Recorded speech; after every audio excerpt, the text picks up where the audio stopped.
अस्सलाम वालेकुम, मैं हूं आकाशा यासीन और आप देख रहे हैं विजन पॉइंट।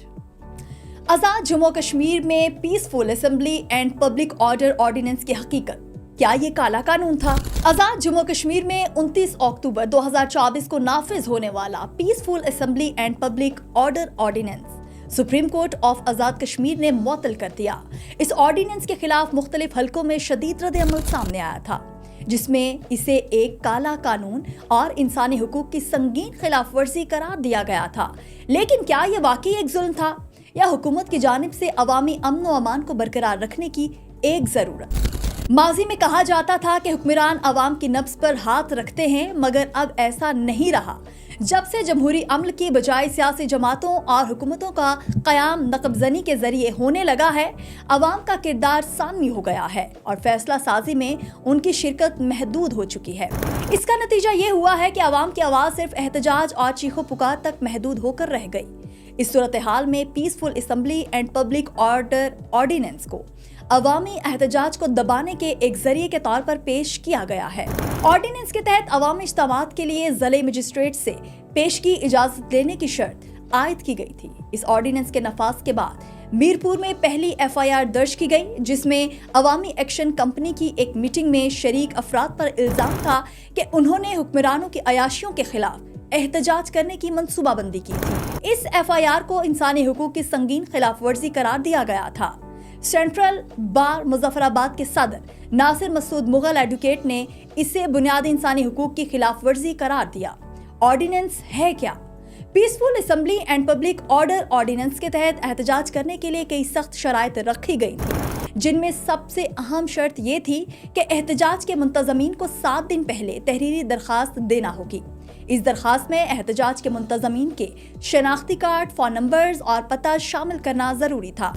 इसके अलावा किसी भी गैर रजिस्टर्ड ग्रुप को एहतजाज की इजाजत नहीं होगी और मजिस्ट्रेट मखसूस इलाकों को रेड जोन करार देकर वहां एहतजाज की इजाजत न देने का इख्तियार रखता था।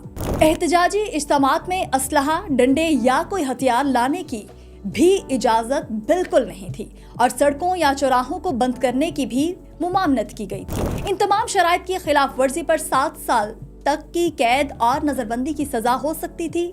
वजीर आजम चौधरी अनवारुल हक ने इस ऑर्डिनेंस की वजाहत करते हुए कहा था कि किसी भी शख्स को पुरअमन इज्तिमा की इजाजत होगी, बशर्ते का वो इसके लिए पेश की इजाजत ले और सड़कों या चौराहों को बंद ना करे। उनके मुताबिक इस ऑर्डिनेंस का मकसद अवामी जिंदगी को मुतासिर किए बगैर एहतजाज करने का हक देना था। ऑर्डिनेंस की मुखालफत करने वाले अफराद का कहना था कि इसमें हुकूमती सरपरस्ती के तहत शहरी आज़ादियों पर कदगन लगाने की कोशिश की गई है। ज्वाइंट अवामी एक्शन कमेटी के रुकन शौकत नवाज मीर ने कहा है कि अगर एक होटल में 90 से 100 लोग एहतजाजी मीटिंग कर रहे हैं तो क्या ये जुर्म है? उनका कहना था कि इस तरह के एहतजाज से किसी का रास्ता नहीं रुकता और ना ही अवाम की रोजमर्रा की जिंदगी मुतासिर होती है। आज़ाद जम्मू कश्मीर की हाई कोर्ट ने इस ऑर्डिनेंस को दुरुस्त करार दिया था और इसके खिलाफ दायर दरखास्तों को इब्तदाई समाअत के बाद खारिज कर दिया था। ताहम सुप्रीम कोर्ट ने इस ऑर्डिनेंस को मुअत्तल कर दिया और इस पर मजीद कानूनी बहस की जरूरत को उजागर किया। सुप्रीम कोर्ट के फैसले से ये बात जाहिर होती है कि आईनी और कानूनी मामलात में तवाज़ुन बहुत जरूरी है। Peaceful assembly and public order ordinance को एक काला कानून करार देना या इसे एक जरूरी कदम समझना दोनों पहलू हैं जिन पर अवामी सतह पर बहस जारी है। इस कानून का मकसद अवामी एहतजाज के दौरान नज़्म-ओ-ज़ब्त बरकरार रखना था, लेकिन इसमें रखी गई सख्त शराइत ने बाज़ हलकों में खौफ व हिरास पैदा किया। इस बात में कोई शक नहीं कि हुकूमत को एहतजाज के दौरान शहरियों के हुकूक का तहफ़्फ़ुज़ करने की ज़रूरत है, मगर अवामी आज़ादियों पर पाबंदियां आयद करने के बजाय एक मुनासिब तवाज़ुन कायम करना ज़रूरी है। इस मामले में सुप्रीम कोर्ट का फैसला अहमियत रखता है, जो इस बात का तयन करता है कि ये ऑर्डिनेंस अवामी हुकूक के हक में था या नहीं। आपको ये वीडियो कैसी लगी? कमेंट सेक्शन में ज़रूर बताइएगा। नई इस तरह की मालूमाती वीडियोस देखने के लिए देखते रहिए हमारा चैनल विजन पॉइंट।